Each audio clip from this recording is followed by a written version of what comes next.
নিজের খেলা নিজের রাজ্যের সফল খেলোয়াড়দের সম্বর্ধিত করা। গত কয়েক বছর ধরেই সারা বাংলা দাবা সংস্থা এই অনুষ্ঠানটা করছে, যেটার নাম শতরঞ্জ কে হিরোজ। এবারেও সেটা সফলভাবে আয়োজন করা হলো। এবার হলো বেঙ্গল চেম্বার অফ কমার্সের অডিটোরিয়ামে, এবং এই অনুষ্ঠানকে কেন্দ্র করে কিন্তু শুধুমাত্র যে সূর্যশেখর গাঙ্গুলি, সপ্তর্ষি রায়, মিত্রাবু গুহদের মতো গ্র্যান্ড মাস্টাররাই এখানে উপস্থিত ছিলেন এমন নয়, তার বাইরেও কিন্তু দেখা গেল ফুটবল জগতের বেশ কিছু পরিচিত মুখ, দীপেন্দু বিশ্বাস, মেহতাব হোসেন, সুব্রত দত্ত বা রাজনৈতিক ব্যক্তিত্বদেরও বেশ কয়েকজনকে দেখা গেল এই অনুষ্ঠানে।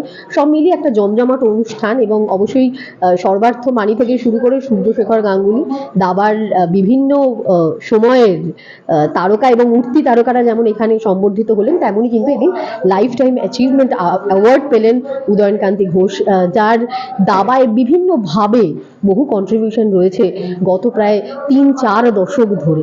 তো সব মিলিয়ে আজকের অনুষ্ঠান অত্যন্ত সাকসেসফুল, এবং এই অনুষ্ঠানে থাকতে পেরে প্রত্যেকেই যথেষ্ট আপ্লুত।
বিরাট ব্যাপার, মানে এটা অনেকটা গঙ্গা জল দিয়ে গঙ্গা পুজো।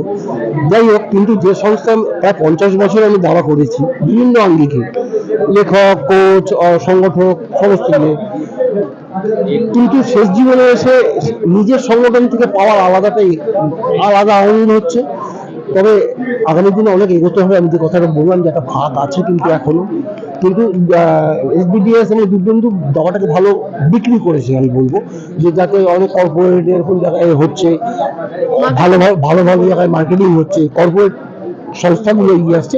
কিন্তু তাও বলবো আমি যে তামিলনাড়ু থেকে আমরা একটু বেশি আছি, ওই জায়গাটা আমাদের গ্যাপটা মেনটেন করলে তবে আমরা গুকেশ, বুদ্ধানন, নিয়াল সাইনের মতো এদের নিয়েও গর্ব করতে পারবো। এরা কিন্তু ন্যাশনাল চ্যাম্পিয়ন এবং এরা কমনওয়েলথ চ্যাম্পিয়ন, কিন্তু কোনো একটা জায়গায় এদের সমস্যা আছে।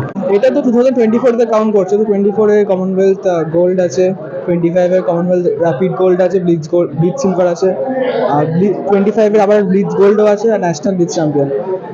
কলকাতাতে যে কোনো এরকম ধরনের প্রোগ্রাম যেখানে ধরো অ্যাওয়ার্ড দেওয়া হচ্ছে, যেটা খুব এনকারেজিং ইয়াঙ্গার প্লেয়ার্সদের জন্য, তো আমার মনে হয় এরকম ধরনের জিনিস হওয়া ভালো।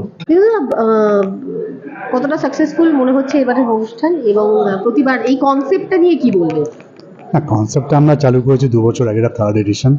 এটা উদ্দেশ্যটা হচ্ছে যে যারা আমাদের পারফর্ম করছে সারা বছর ধরে বাংলাকে আমাদের সারা বাংলাকে যারা মানে গর্বিত করছে বিভিন্ন টুর্নামেন্টে, ন্যাশনাল এবং ইন্টারন্যাশনাল টুর্নামেন্টে তারা মেডেল পেয়ে তাদেরকে জাস্ট অ্যাপ্রিসিয়েট করা, এটা জাস্ট টোকেন অফ অ্যাপ্রিসিয়েশন।